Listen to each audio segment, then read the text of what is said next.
Si vous avez vu ma dernière vidéo, vous savez que j'adore la saga Saw. Et si vous vous intéressez un minimum aux films d'horreur, vous n'avez certainement pas dû passer à côté de la nouvelle concernant le nouveau Saw, aka Saw 10.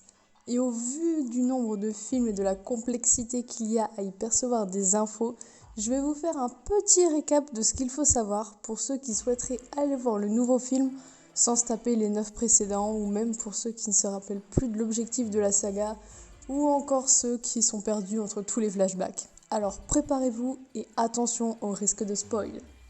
Live or die. Make your choice. Donc dans cette saga, on y suit John Kramer, antagoniste pour certains et protagoniste pour d'autres. Vous allez voir pourquoi. John, à la base, c'est un gars lambda qui travaille en tant que brillant ingénieur civil et qui est marié à Jill Tuck, qui elle bossait en tant que gérante pour une clinique de toxicomanes.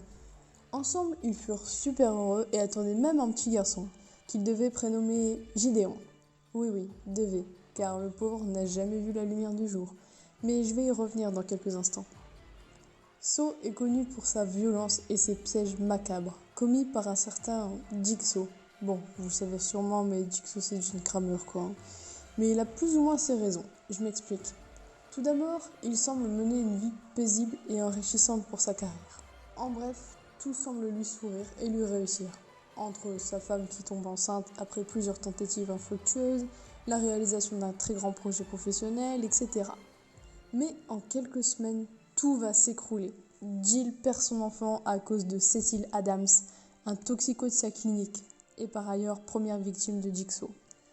Peu après, le neveu de John meurt dans un accident de la route après avoir acheté une moto à un certain Mitch, victime aussi de Jigsaw, dont les freins étaient défectueux.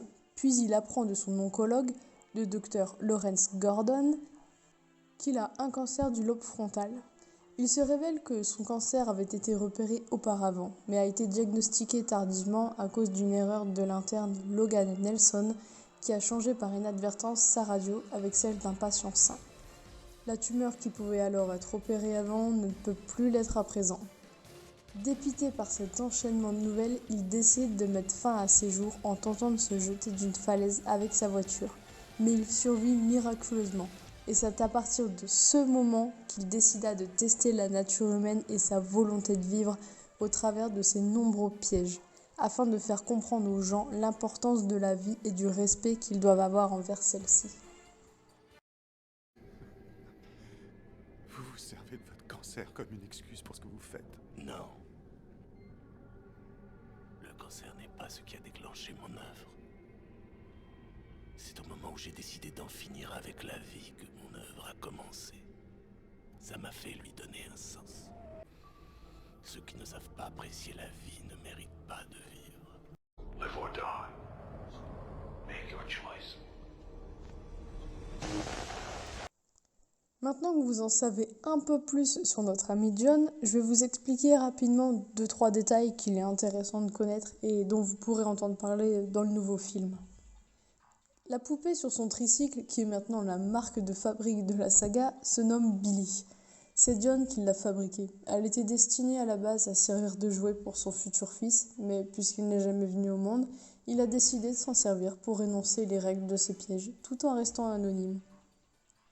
Certains de ses acolytes, et même lui-même, portent un masque de cochon. C'est dû au fait que lors de la capture de sa première victime, donc Cecil Adams, c'était la fête du cochon, et il mit un masque représentant cette tête afin de se fondre dans la foule, qui en portait également. Amanda Young fait partie de ses acolytes, mais avant d'en être arrivée là, elle a dû participer, entre guillemets, à l'un des pièges de John, l'un des plus célèbres, à savoir le piège à ours inversé. Ainsi, sa réussite lui a permis de remettre sa vie en question et de comprendre et d'aider John à la réalisation de ses futurs jeux, comme il les appelle. Mark Hoffman fait aussi partie de ses acolytes, sauf que lui n'a pas passé de test direct et fait partie de la police. Tous ces pièges ont une issue. Aucun piège n'est fait pour directement tuer. Chacun possède une sortie, mais pour ça, il faut faire des sacrifices. Aucune victime choisie n'est innocente. Je veux dire par là que John choisit très bien ses victimes, Ce sont soit des alcooliques, des criminels, des toxicos, etc. Enfin bref, des gens se faisant soit du mal à eux-mêmes, soit faisant du mal aux autres. Live or die. Make your choice. Bon, la bande-annonce de Saw 10 est disponible depuis peu et dedans, on y découvre plusieurs petites choses.